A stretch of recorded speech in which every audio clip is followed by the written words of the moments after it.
Good morning. तो आज हम लोग करेंगे हिंदी का पेपर, सैम्पल पेपर, अभ्यास प्रश्न पत्र, जो कि हम लोगों ने ऑलमोस्ट ख़त्म कर लिया है। थोड़ा सा बचा है, चलिए अब हम लोग वो भी कर लेते हैं। तो दोस्तों देखिए, आप लोगों को प्रश्न 10 कर लिया है हम लोगों ने। अब हम लोग प्रश्न 11 करेंगे। तो इसमें बोला है, निम्नलिखित में से किन्हीं 4 प्रश्नों के उत्तर लगभग 30 से 40 शब्दों में लिखिए। ठीक है, तो यहाँ पे आपको फर्स्ट में बोला गया है, खून को भानुमति का पिटारा क्यों कहा गया है। तो इसका आंसर आप लोग मैं आप लोग को बता देती हूँ, एक बार दिखा भी दूँगी। तो इसका आंसर रहेगा, खून को भानुमति का पिटारा इसलिए कहा गया है क्योंकि भानुमति मतलब जिसके भांति भांति में कई सारे भांति होते हैं। ठीक है, तो भानु होते हैं। ठीक है, तो और ऐसे ही जब हम लोग खून की एक देखते हैं सूक्ष्मदर्शी मतलब माइक्रोस्कोप द्वारा, सूक्ष्मदर्शी द्वारा देखेंगे तो उसकी एक बूंद में लाखों सफ़ेद कण होते हैं। इसीलिए खून को भानुमति का पिटारा कहते हैं। बट फिर भी आप लोगों को दिखा देती हूँ मैं एक बार। ठीक है, तो दोस्तों इसका आंसर ये होगा, भानुमति का पिटारा हिंदी में लोकोक्ति एक है जिसका अर्थ है एक पिटारे में कई तरीके की वस्तुएं। खून को भानुमति का पिटारा कहा जाता है क्योंकि यदि सूक्ष्मदर्शी से खून की एक बूंद को जांचा जाए तो उसमें लाखों की संख्या में लाल रक्त कण मौजूद मिलते हैं जिनकी हम कल्पना भी नहीं कर सकते। इनके अलावा कुछ कण सफ़ेद तथा कुछ रंगहीन कण होते हैं। तरल भाग प्लाज्मा होता है। रंगीन कण प्लाज्मा में तैरते रहते हैं। ये शरीर में ऑक्सीजन पहुंचाने से लेकर रोगों से लड़ने तक भी महत्वपूर्ण कार्य करते हैं। इन्हें विविधताओं के कारण खून को भानुमति का पिटारा कहा जाता है। ठीक है, हम लोगों ने ये वाला कर लिया। अब आप लोगों को सेकंड में ना ये भी बोला है कि एनीमिया से बचने के लिए क्या क्या करना चाहिए। तो देखिए, एनीमिया से बचने के लिए हमें पौष्टिक एवं संतुलित आहार के सेवन करना चाहिए। हमें भोजन में उचित मात्रा में हरी सब्जियां, फल, दूध, अंडे व गोश्त खाना चाहिए।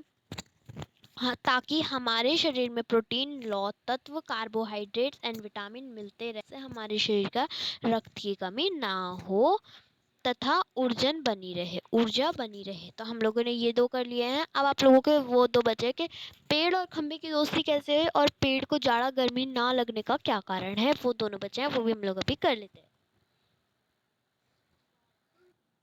देखिए दोस्तों, ये रहा पेड़ और खंबे में दोस्ती कैसी हुई। तो बहुत छोटा सा आंसर है इसका। देखिए, एक बार जोर की आंधी आने के कारण खंबा पेड़ के ऊपर गिर जाता है।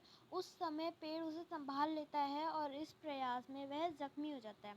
इस घटना के बाद खंबे को मजबूत और ऊंचा होने का घमंड चूर चूर हो जाता है और अंत में दोनों की दोस्ती हो जाती है। तो ये हो गया हम लोगों का थर्ड वाला भी। हम लोग फोर्थ वाला जल्दी से करते हैं। अब इस फोर्थ में बोला गया है, पेड़ को जाड़ा गर्मी लगने का क्या कारण नहीं है। तो आप लोग ये लिख देना, पेड़ को जाड़ा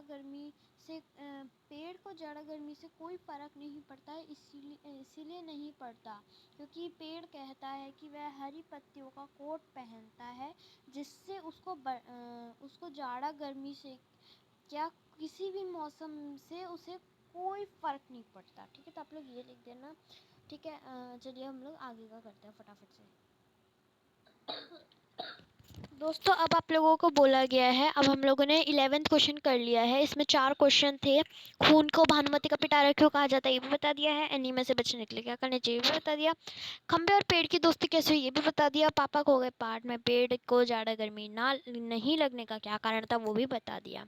अब हम लोग प्रश्न 12वां करते हैं। इसमें बोला है, निम्नलिखित प्रश्नों के उद्भव लगभग 30 से 40 शब्दों में लिखिए। देखिए, हम लोगों ने ऊपर वाला भी लंबे लंबे करे थे और ये वाले भी लंबे लंबे करेंगे। ठीक है, अब देखिए, इसमें बोला है, पक्षी किसमें विघ्न नहीं चाहते हैं। तो आप लोग आंसर लिखिए जल्दी जल्दी। ये होएगा इसका आंसर, पक्षी आज़ादी से उड़ने में, नदी का बहता जल पीने में, एक दूसरे से होड़ा होड़ी करने में, पेड़ की फुंगी पे झूलने में विघ्न नहीं चाहते हैं।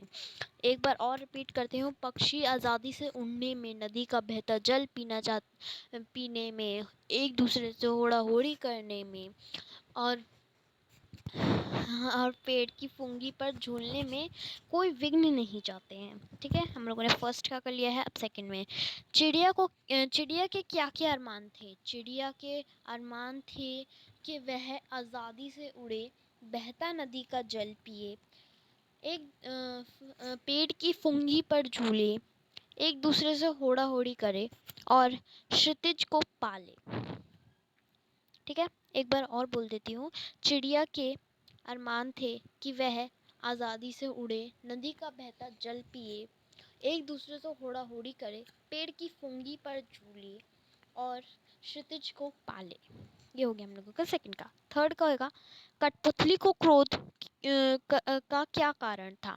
कठपुतली का क्रोध का कारण था कि उसे कठपुतली चाहती थी कि वह मतलब जो कठपुतली चाहती थी कि उसे धागों से रहित कर दिया जाए, उसे धागों में नहीं रहना था, उसे आज़ाद रहना था।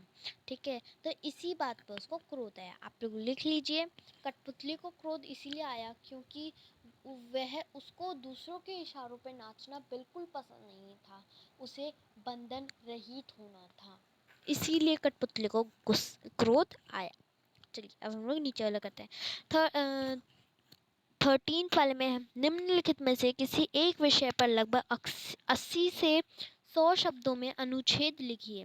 तो बहुत सिंपल है, आप लोगों को 3 दिए गए हैं, इनमें पे आप लोगों को लिखना है, पर हाँ 80 से 100 शब्दों का होना चाहिए। आप लोगों को कोई सा भी लिख सकते हो, जैसे आज़ादी का अमृत महोत्सव, ये भी करवा दिया है।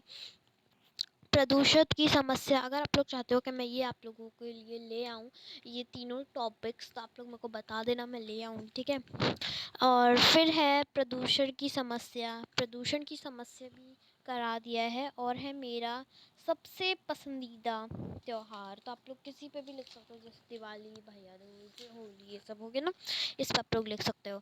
अब प्रश्न 14 में बोला गया है, निम्नलिखित में से किसी एक विषय पर आप लोगों को लगभग 80 से 100 शब्दों में पत्र लिखना है।